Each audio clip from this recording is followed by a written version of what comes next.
Hello friends, NH47 വ്ളോഗ്സിന്റെ പുതിയൊരു വീഡിയോയിലേക്ക് എല്ലാവർക്കും സ്വാഗതം. ഗൈസ്, ഇന്ന് ഞാൻ ഇലക്ട്രോണിക്സ് വർക്ക്ഷോപ്പിലാണ്. ഇലക്ട്രോണിക്സ് വർക്ക്ഷോപ്പ് എന്ന് പറയുമ്പോൾ നമ്മൾ ഇന്ന് ചെയ്യാൻ പോകുന്ന ഒരു പരിപാടി എന്ന് പറഞ്ഞാൽ നമ്മളെ മിക്കവാറും ഉള്ള ആൾക്കാർക്ക് അറിയാവുന്ന ഒരു കേസാണ് നമ്മളെ HP-യുടെ ഓൾ ഇൻ വൺ PC. ഇതാണ് നമ്മളെ ഓൾ ഇൻ വൺ PC എന്ന് പറയുന്നത്. ചാർജർ കണക്ട് ചെയ്ത് ഒരു കാണിച്ചു തരാം. ഇതാണ് നമ്മളെ ഓൾ ഇൻ വൺ PC എന്ന് പറയുന്നത് HP-യുടെ. ഇതിന് CPU കാണത്തില്ല. CPU യും റാമും ബാക്കിയുള്ള പരിപാടിയെല്ലാം ഇതിന്റെ ബാക്കിലായിട്ടാണ് വരുന്നത്. ഇത് ഫുൾ ടോട്ടൽ ഒരു മോണിറ്ററിന്റെ സൈസ് മാത്രമുള്ള ഒരു ഡിവൈസ് മാത്രമാണ്. അപ്പോൾ ഇതിനകത്ത് നമുക്ക് SSD അപ്ഗ്രേഡ് ചെയ്ത് ഹാർഡ് ഡിസ്ക് ആണ് വരുന്നത്. ഡീഫോൾട്ടായിട്ട് വരുന്നത് ഹാർഡ് ഡിസ്ക് ആണ്. നമുക്കിതിനകത്ത് ഇന്ന് SSD എങ്ങനെ അപ്ഗ്രേഡ് ചെയ്ത് നോക്കാം. അപ്പം ഒരുപാട് പേർക്കുള്ള ഒരു ഇഷ്യൂ ആണ്. Windows 10 അപ്ഗ്രേഡ് ചെയ്ത് ഒട്ടുമിക്ക സിസ്റ്റത്തിലും ഹാർഡ് ഡിസ്ക് ആയിരിക്കും ഇരിക്കുന്നത്. അപ്പോൾ ഇവർ ലേറ്റസ്റ്റ് ആയിട്ട് ഇറങ്ങുന്ന സിസ്റ്റത്തിനകത്ത് നമുക്ക് SSDയിൽ റൺ ചെയ്യാനുള്ള OS ആണ് നമ്മൾ ഇപ്പം വിൻഡോസ് അപ്ഡേറ്റ് ആയിട്ട് വരുന്നത്.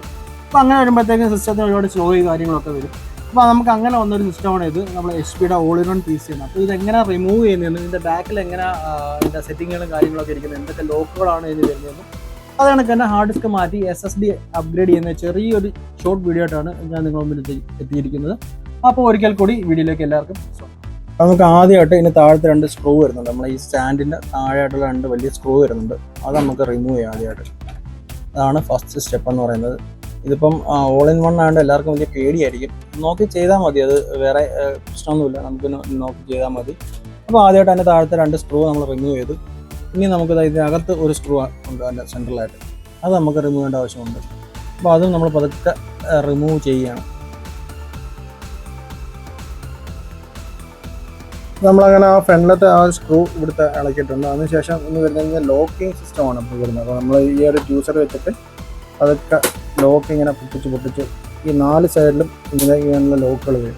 ആ 4 ലോക്കിങ്സും പതുക്കെ നമ്മളെ ഓപ്പണർ വെച്ചിട്ട് പതുക്കെ ലോക്ക് പൊട്ടിച്ച് ഓപ്പൺ ആക്കി എടുക്കുക എന്നുള്ളതാണ് നമ്മൾ ലോക്ക് ഇളകുന്നുണ്ട്.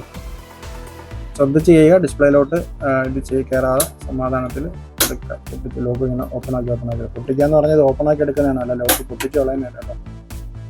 അപ്പോൾ ഇത് 4 പൊട്ടിച്ചതിന് ശേഷം അടുത്ത അകത്തുള്ള വ്യൂ എന്താണ്. അങ്ങനെ നമ്മൾ ലോക്കൊക്കെ ഫുള്ള് ഓപ്പൺ ആക്കിയിട്ടുണ്ട്. ഇപ്പം നമുക്ക് ഇതിൻ്റെ അകത്ത് എങ്ങനെ ഓപ്പൺ ആക്കുന്നതെന്നുള്ള നോക്കാം. അകത്ത് എന്തൊക്കെയാണ് സെറ്റിങ്സ് എന്ന് നോക്കാം. അപ്പോൾ അതൊക്കെ തുറന്നു. ഓക്കെ, താഴെ കുറച്ച് ലോക്ക് ഉണ്ടെന്ന് തോന്നുന്നു. അങ്ങനെ നമുക്കത് ഓപ്പൺ ആക്കാം. അപ്പം ഇതാണ് നമ്മളെ ഓൾ ഇൻ വൺ PC-യുടെ ഇൻസൈഡ് എന്ന് പറയുന്നത്. ഇതിൻ്റെ ഡിസ്പ്ലേ പോർഷനാണ് ഈ വരുന്നത്. ആ ഡിസ്പ്ലേ നമ്മൾ ഈ ഒരു സ്ട്രിപ്പ് വെച്ചിട്ട് നേരെ മദർ ബോർഡിലോട്ടാണ് കണക്ട് ചെയ്തിരിക്കുന്നത്. അതിൻ്റെ ഹാർഡ് ഡിസ്ക് ആണ് ഈ ഒരു പോർഷൻ ഇരിക്കുന്നത്. അതിൻ്റെ ഹാർഡ് ഡിസ്ക് വരും. ആകെ നമുക്ക് ഇതിൻ്റെ മദർ ബോർഡ് എന്ന് പറയുന്നത് ഈ ഒരു സെക്ഷനാണ്. അപ്പോൾ മദർ ബോർഡ് ഇത് റാമായിട്ട് വരും. പിന്നെ അതിൻ്റെ പ്രോസറിൻ്റെ ഫാന്, ബാക്കി സ്പീക്കേഴ്സ്, പിന്നെ USB പവർ ഓൺ ഓഫ് വരുന്നുണ്ട്. പിന്നെ ഈ സൈഡായിട്ട് USB ഈ സൈഡിൻ്റെ അകത്ത് തന്നെ വരുന്നുണ്ട്. പിന്നെ സെൻട്രൽ സ്റ്റാൻഡാണ്. ഈ സെൻട്രൽ നമ്മൾ ആ സ്റ്റാൻഡ് വയ്ക്കാനുള്ള സംഭവമാണ്. പിന്നെ CD ഡ്രൈവ് വരുന്നത്. പക്ഷേ ഇപ്പോൾ ഉള്ള നമ്മളെ ഓൾ ഇൻ വണ്ണിൽ CD ഡ്രൈവ് വരുന്നില്ല. അപ്പോൾ നമുക്ക് ഇത് റിമൂവ് ചെയ്യണം. ഇത് റിമൂവ് ചെയ്തിട്ട് നമുക്ക് ക്രൂഷ്യലിൻ്റെ ഒരു SSD വരുന്നത് 240 GB SSD ആണ് വരുന്നത്. ഇത് നമുക്ക് റിമൂവ് ചെയ്തിട്ട് നമുക്ക് ഇവിടെ SSD ആക്കാം. അപ്പം ഇതൊന്ന് ചാരി വെക്കേണ്ട കാര്യമുണ്ട്. അപ്പം ഞാൻ വീഡിയോ ഒന്ന് കട്ട് ചെയ്യണം, എന്നിട്ട് അത് റിമൂവ് ചെയ്യുന്നത് ഞാൻ കാണിച്ചു തരാം. അപ്പം ഈ ഹാർഡ് ഡിസ്ക് ഇവിടെ ടൈറ്റ് വെച്ച് വയ്ക്കുന്നതെങ്കിൽ നമുക്ക് 4 സ്ക്രൂസ് ഇവിടെ കാണാനായിട്ട് സാധിക്കും. സ്ക്രൂ റിമൂവ് ചെയ്ത് കഴിഞ്ഞാൽ നമുക്ക് ആ ഹാർഡ് ഡിസ്ക് സ്മൂത്തായിട്ട് ഊരിപ്പോകും. അപ്പോൾ 4 സ്ക്രൂ അവിടെ സെറ്റ് ചെയ്തിട്ടുണ്ട്. ഫ്രണ്ട്സ്, നമുക്കേ 4 സ്ക്രൂ ആയിട്ടില്ല, ഇവിടെ ഒരു സ്ക്രൂയേ ഉള്ളൂ. ബാക്കി 4 ജസ്റ്റ് ഹോൾസ് മാത്രമേ ഉള്ളൂ. ലോക്കിങ് പ്രൊസീജിയറാണ്. അപ്പോൾ ഇത് ലോക്ക് ചെയ്തതിന് ശേഷം ഇത് സ്ലൈഡ് ചെയ്താണ് അൺലോക്ക് ചെയ്യുന്നത്. സൈഡിലോട്ട് ആക്കി കഴിഞ്ഞാൽ അൺലോക്ക് ആവും. അല്ല, അങ്ങനെ അൺലോക്ക് ചെയ്തിട്ടാണ്. അപ്പോൾ അതൊക്കെ പൊക്കിയെടുത്താൽ മതി. അപ്പോൾ നമുക്ക് അതിൻ്റെ ഹാർഡ് ഡിസ്ക് കിട്ടി. ഇനി ഇതിനകത്ത് നിന്ന് സ്ക്രൂയിങ് അല്ലെങ്കിൽ ലോക്കിംഗ് സിസ്റ്റം ആയിരിക്കും. ഇതിനകത്ത് നമുക്ക് റിമൂവ് ചെയ്യാം. ഫസ്റ്റ് തന്നെ നമുക്ക് കേബിൾ ഒന്ന് അൺപ്ലഗ് ചെയ്യാം. അപ്പോൾ നല്ല ടൈറ്റായിട്ടിരിക്കുകയാണ്. അപ്പം ഒരുപാട് നാളായിട്ടാണ് നമ്മൾ യൂസ് ചെയ്ത് വെക്കുന്നത്, നല്ല ടൈറ്റായിട്ട് പോകുന്നത്. അപ്പോൾ അത് നമ്മൾ അതിൻ്റെ കേബിൾസ്, അതിൻ്റെ പവർ കോഡും സാറ്റാ കോഡുമായിട്ട് നമ്മൾ റിമൂവ് ചെയ്യണം. റിമൂവ് ചെയ്തിട്ട് നമുക്ക് SSD-യുടെ കണക്ട് ചെയ്തിട്ട് അത് കണക്ട് ചെയ്യാനായിട്ട് സാധിക്കും. അതങ്ങനെ ഇപ്പോൾ മൊത്തം ഫ്രീ ആയിട്ട് കഴിയാൻ പറ്റും. ഇനി നമുക്ക് തുടർന്ന് SSD അപ്ഡേറ്റ് ചെയ്യാം. ഹാർഡ് ഡിസ്ക് 4 സ്ക്രൂ വെച്ചിട്ടാണ് 4 സ്ക്രൂ വെച്ചിട്ടാണ് നമ്മൾ ലോക്ക് ചെയ്ത് വെച്ചേക്കുന്നത്. അപ്പം SSD കറക്റ്റ് ലെവലിൽ നമ്മൾ വെക്കുന്നു. അതിനുശേഷം സ്ക്രൂ ഇടാനുള്ള സ്ലോട്ടുണ്ട്. ആ സ്ക്രൂ ഇടാനുള്ള സ്ലോട്ടിനകത്ത് നമ്മൾ ഓട്ടോമാറ്റിക്കായിട്ട് തന്നെ മാഗ്നറ്റിക് ഉള്ള ഇത് വെച്ചിട്ട് ടൈറ്റ് ചെയ്ത് കൊടുക്കുന്നു.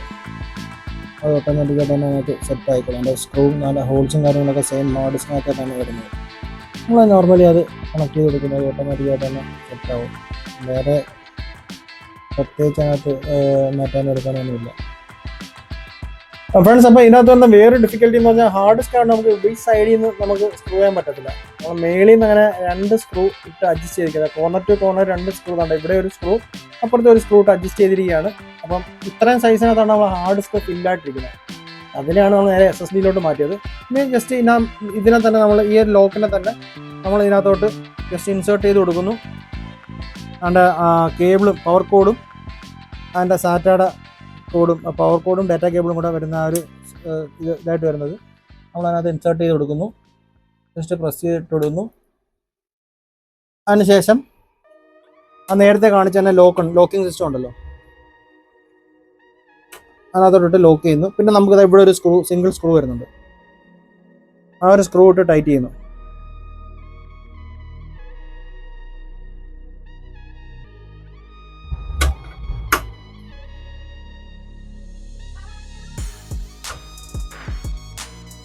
നമ്മൾ ഒന്നുകൂടെ ഫിക്സ് ചെയ്ത് നോക്കുന്നു ഇത് വേറെ ലൂസോ കാര്യങ്ങളോ. അപ്പോൾ വേറെ പ്രത്യേകിച്ച് പരിപാടിയൊന്നും ഇല്ല. അപ്പം ഇതാണ് ഇതിൻ്റെ ഒരു ഉൾഭാഗം എന്ന് പറയുന്നത്. ഇതിൻ്റെ ഒരു ഉൾഭാഗം എന്ന് പറയുന്നത് ഇതാണ്. നമുക്ക് വലിയ കോംപ്ലിക്കേഷൻസോ കാര്യങ്ങളോ ഒന്നുമില്ല. സ്പീക്കറൊക്കെ മാറണമെങ്കിൽ നമുക്ക് സ്പീക്കറിന് വിസിബിൾ ആണ്. ബാക്കി ആകെ ചെറിയൊരു ടാബിൻ്റെ അകത്തുള്ളൊരു ബോർഡാണ് ഇതിനകത്ത് വരുന്നത്. അപ്പോൾ ഇതിൻ്റെ ആവശ്യമുള്ളൂ. ബാക്കി എയർ പോകാനുള്ള വഴിയും കാര്യങ്ങളൊക്കെയാണ് ഈ കാണിക്കുന്നത്. അപ്പോൾ നമുക്ക് ഇനി ഇത് തിരിച്ച് പാക്ക് ചെയ്യാം. ജസ്റ്റ് ആ മോണിറ്റർ ഡിസ്പ്ലേ ഉള്ള ഭാഗം നമ്മൾ നേരെ എടുത്ത് വെച്ചു. ഇനി ഈ പ്രസ് ലോക്കാണ് വരുന്നത് മെയിനായിട്ട്. നമ്മൾ നേരത്തെ അൺലോക്ക് ചെയ്ത് ആ ലോക്കിംഗ് സിസ്റ്റം ജസ്റ്റ് പ്രസ് ചെയ്ത് കൊടുത്താൽ തനിയെ അങ്ങ് ലോക്ക് ആയിക്കോളും. വേറെ സ്ക്രൂവോ കാര്യങ്ങളോ ഒന്നും പിന്നെ ഇതിനകത്ത് വരുന്നത്. താഴെ വരുന്ന 2 സ്ക്രൂ മാത്രമേ ഉള്ളൂ നമുക്ക് കാണാനായിട്ട് സാധിക്കുന്നത്. അതായത് ഈ 2 സ്ക്രൂ മാത്രമേ നമുക്ക് വരുന്നുള്ളൂ. ബാക്കിയെല്ലാം പ്രസ് ചെയ്ത് ആ സൗണ്ട് കേൾക്കുന്നത് അതിനകത്ത് ലോക്കാവുന്നതാണ് നിങ്ങൾ ഈ സൗണ്ട് കേൾക്കുന്നത്. അതിനുശേഷം സെൻറ്ററിൽ ഒരു സ്ക്രൂ വരുന്നുണ്ട്. ബാക്കി സൈഡിലും ഒരു സ്ക്രൂ വരുന്നുണ്ട്. ബാക്കി ചെറിയൊരു ഗ്യാപ്പ് ഫീൽ ചെയ്യുന്നതെന്ന് പറഞ്ഞാൽ അത് എയർ വെൻറ്റ് പോകാൻ വേണ്ടിയിട്ടുള്ള ഒരു സ്പേസ് ആണ് നമുക്കത് ഫീൽ ചെയ്യുന്നത്. വേണ്ട, ഇവിടെ ഒരു ചെറിയൊരു ഗ്യാപ്പ് ഉണ്ട് നോർമലി. അത് നമ്മൾ പ്രോസറിൻ്റെ ഹീറ്റ് പോകാൻ വേണ്ടിയുള്ള ഒരു ഏരിയ ആണ്. ബാക്കി ഇതെല്ലാം ലോക്ക് ആയതിനു ശേഷം നമുക്ക് ഇതാ ഇവിടെ ഒരു സെൻറ്റർ ബട്ടനും സെൻറ്ററിലൊരു സ്ക്രൂവും ബാക്കി നമ്മൾ സ്റ്റാൻഡും എടുത്തൊന്ന് ഫിക്സ് ചെയ്യാം. അത്രേ ഉള്ളൂ. അത് നമുക്ക് സെൻട്രലായിട്ട് സെറ്റ് ചെയ്യാം.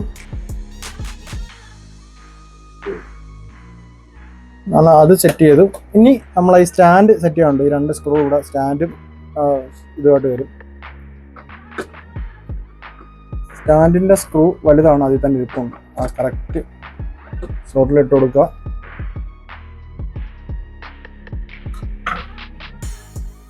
വലിയ സ്ക്രൂ ഡ്രൈവറാണ് അതിൽ. വലിയ സ്ക്രൂ ഡ്രൈവറായിട്ട് നമ്മൾ അതും സെറ്റ് ചെയ്തു. അപ്പോൾ പഴയ ഹാർഡ് ഡിസ്ക് നമുക്ക് ഇതിനകത്തോട്ട് ഇടാൻ പറ്റും. നമ്മൾ PC-യിലൊക്കെയാണ്, CPU-നകത്താണെങ്കിൽ നമുക്ക് ഡാറ്റ സേവിങ്ങിനായിട്ട് നമുക്ക് യൂസ് ചെയ്യാനായിട്ട് സാധിക്കും. പക്ഷേ ഇതിനകത്ത് അത് വെക്കാനുള്ള സ്പേസ് ഇല്ലാത്തതുകൊണ്ട് നമുക്ക് അത് വെക്കാൻ പറ്റത്തില്ല. അതുകൊണ്ട് തന്നെ 256-ൻ്റെ ഒരു ഹാർഡ് SSD ആണ് നമ്മളിനകത്ത് അപ്ഗ്രേഡ് ചെയ്തത്. അപ്പോൾ ഇത്രയേ ഉള്ളൂ, സിമ്പിളായിട്ടുള്ള സ്റ്റെപ്പാണ്. അപ്പം നിങ്ങളുടെ വീട്ടുകളിലും നിങ്ങളുടെ കയ്യിലും ഇതണക്ക് all in one PC slow ആയിട്ടൊക്കെ ഇരിക്കുകയെന്നുണ്ടെങ്കിൽ തീർച്ചയായിട്ടും നിങ്ങൾക്ക് ഈ 500 അല്ലെങ്കിൽ 256 SSD ഒക്കെ ആഡ് ചെയ്യാന്നുണ്ടെങ്കിൽ നിങ്ങൾക്ക് ഇത് സ്മൂത്തായിട്ട് യൂസ് ചെയ്യാനായിട്ട് സാധിക്കും. അപ്പോൾ ഇന്നത്തെ വളരെ ഷോർട്ടായിട്ടുള്ള ഒരു വീഡിയോ ആണ്. മാക്സിമം ഒരു 15 മിനിറ്റിനകത്ത് വരുന്നൊരു വീഡിയോ ആണ്. അപ്പം ഇതിൻ്റെ ഒരു സാധാരണ ഇപ്പോൾ എൻ്റെ 2-3 ഫ്രണ്ട്സിൻ്റെ വീട്ടിൽ ഇങ്ങനെയുള്ള സംഭവങ്ങൾ ഇരിപ്പുണ്ട്. അപ്പോൾ അവരും ഈ പറയുന്ന കാര്യങ്ങളൊക്കെ ചോദിക്കുന്നുണ്ടായിരുന്നു, SSD അപ്ഗ്രേഡ് ചെയ്യണോ അല്ലെങ്കിൽ എന്താണ്. അപ്പോൾ അവൻ്റെ ജസ്റ്റ് കുറച്ചും കൂടെ ആൾക്കാർക്ക് വ്യക്തമാവുന്ന ഒരു വീഡിയോ ആയിട്ട് ഒരു ചെറിയൊരു വീഡിയോ എടുത്ത് ഇടാമെന്ന് കരുതിയിട്ടാണ് ഞാൻ ഈ ഒരു വീഡിയോ ചെയ്തത്. അപ്പോൾ ഇന്ന് എൻ്റെ കൂടെ ഇത് സപ്പോർട്ടിങ്ങിനായിട്ട് നിന്നത് എൻ്റെ കൂടെ തന്നെ വർക്ക് ചെയ്യുന്ന മനു എന്ന് പറയുന്ന ഒരു ഫ്രണ്ടാണ്. അപ്പം അദ്ദേഹത്തെ ഞാൻ കാണിച്ചിട്ടില്ല. അപ്പം ഒരു ഹായ് പറഞ്ഞേ. ഹായ്. ഓക്കെ. അപ്പോൾ ഇദ്ദേഹമാണ് നമ്മളെ കൂടെ ഇന്ന് നിന്ന്. അപ്പം SSD മാറിയിട്ടുണ്ട്, ഇത് ഓൺ ആയിട്ടുണ്ട്. ഇനി നമുക്ക് OS ചെയ്യേണ്ട ആവശ്യമുള്ളൂ. അപ്പം OS ചെയ്യുന്ന എല്ലാവർക്കും അറിയാമായിരിക്കും, അതുകൊണ്ട് വീഡിയോ ലെങ്തി ആക്കുന്നില്ല. ബാക്കി പരിപാടികൾ നമ്മൾ നോർമൽ ചെയ്യുന്നത് പോലെയാണ്. എല്ലാവർക്കും വീഡിയോ ഇഷ്ടപ്പെട്ടു എന്ന് വിചാരിക്കുന്നു. ഇഷ്ടപ്പെട്ടാൽ തീർച്ചയായിട്ടും ലൈക്ക് ചെയ്യുക, സബ്സ്ക്രൈബ് ചെയ്യുക, സപ്പോർട്ട് ചെയ്യുക. അടുത്ത ഒരു വീഡിയോ ആയിട്ട് പിന്നീട് കാണാം ഗൈസ്. അതുവരെ എല്ലാവർക്കും ബൈ.